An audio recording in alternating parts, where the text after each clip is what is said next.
Hey everyone, this video is to help with permutations. Permutations go hand in hand with factorials and combinations. So a permutation is a selection of objects in which order does matter. This time order is important. Because order is important, we're going to get a lot bigger results than we did with combinations. So our formula for our permutation, n permutation r, we have n factorial over n minus r factorial. Remember, n stands for the total. R is the amount that you are choosing.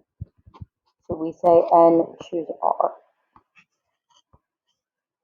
So first example, 10 horses are running in a race. In how many different ways can the horses finish first, second, and third, assuming there are no ties?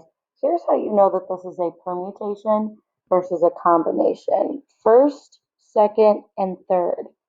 These are completely different places. It's a lot different to get a gold medal than it is to get a silver medal.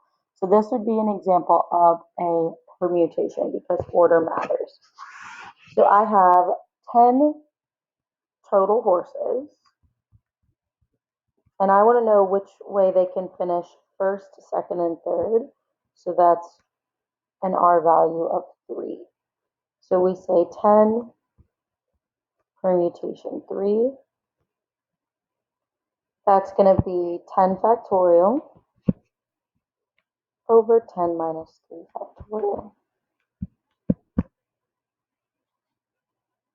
This is the same as 10 factorial over 7 factorial.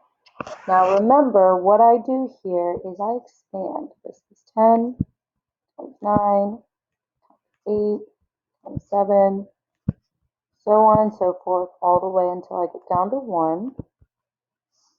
And the same thing with 7, 7, 6, all the way until we get down to 1.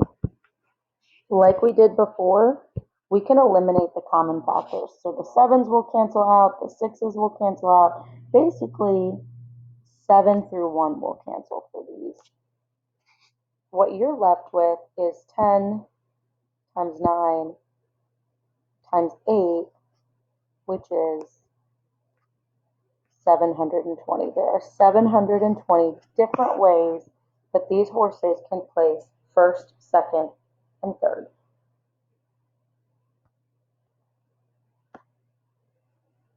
For our second example, 8 people serve on a committee. In how many different ways can a chairperson, a recorder, and a treasurer be chosen from the committee members? Here's how you know that this is a permutation. Being the chairperson is not the same thing as being the recorder, is not the same thing as being the treasurer. You have multiple different positions here, so this makes it a permutation because the order is important. I have a total of 8 committee members. Of those 8 committee members, I am choosing 3 because I have 3 positions. So that's going to be 8 permutation 3, which is 8 factorial over 8 minus 3 factorial, or 8 factorial over 5 factorial. We're going to expand these. So 8 times 7 times 6, etc., until we get down to 1. And then we're going to do the same thing with my 5. 5 times 4 times 3 times 2 times 1. Now, just like we did on the previous example, I can go ahead and I can cancel out any common factors that I have.